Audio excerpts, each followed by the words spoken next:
Hello, it's time for another story. This is the first prize for the worst witch. I think Mildred might be improving. Do you? Here we go, nice and slow. Mildred Hubble was cruising above the trees and villages on her way to Miss Cackle's academy for the start of summer term.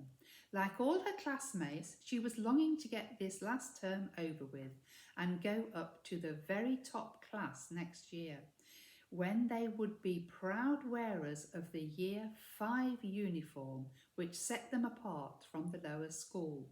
In fact, there was not much difference to the usual uniform, only a multi-striped tie and braid sewn around their cloaks. But Year 4 couldn't wait to be wearing it.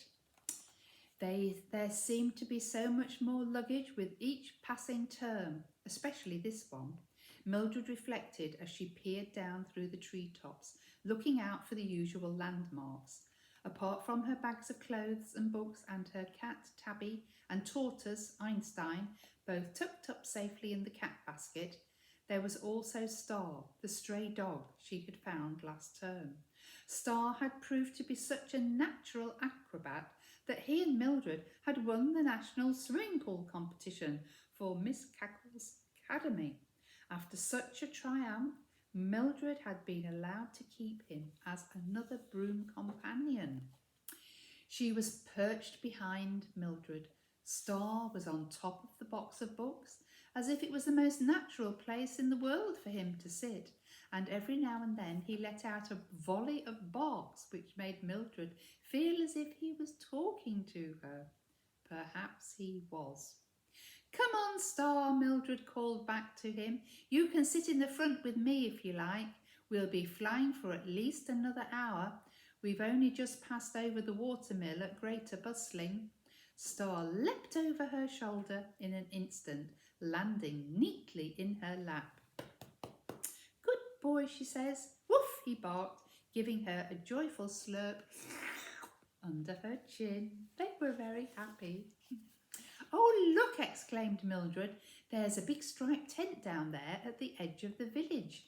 It must be a circus. What a shame to be so far from school, or we could have pleaded with Miss Cackle to take us there for an outing." As she said this, Star, her dog, took a flying leap back over her shoulder and dived between the books back into the cat basket. "Hey," said Mildred, "what's the matter, Star? Is it a bit too windy for you up front today? Come on, let's fly a bit lower down." The blustery wind had sprung up and the broomstick was swaying from side to side and making sudden lurches, hindered by the luggage piled on top and hanging from the back of it. Mildred dropped down 6 meters, hovering evenly like a helicopter. "There you are," she said to Star. "That's much better. Hardly any wind at all at this altitude. That's how you measure the height in the sky.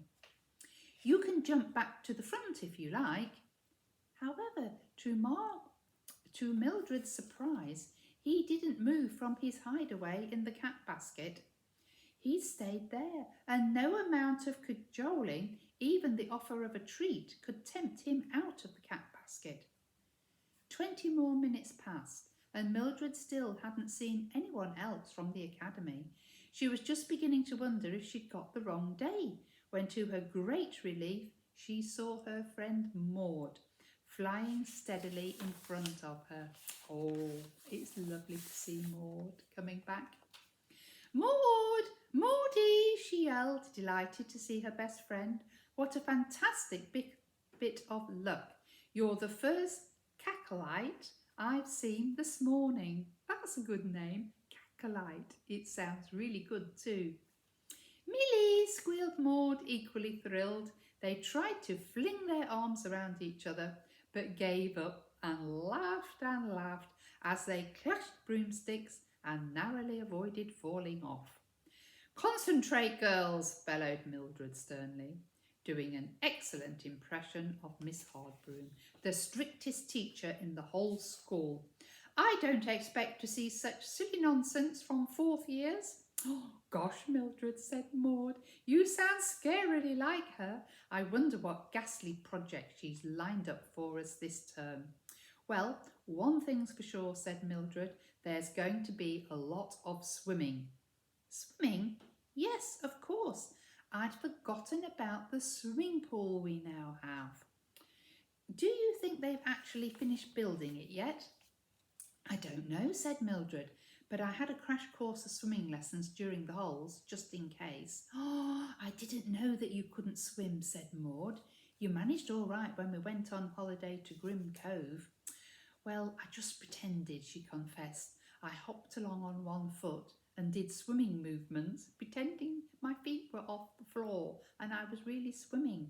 I didn't want Enid to sneer.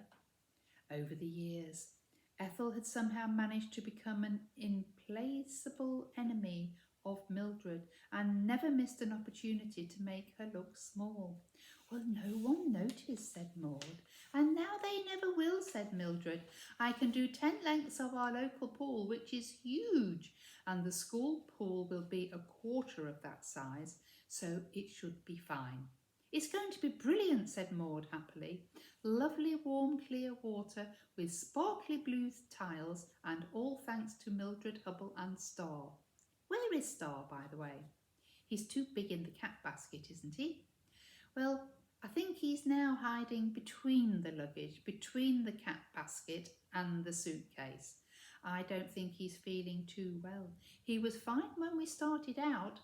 I probably shouldn't have given him any breakfast this morning. That's the first chapter.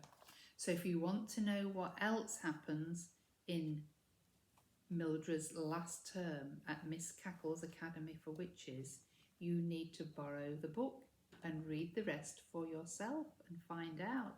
So, the first prize for The Worst Witch by Jill Murphy.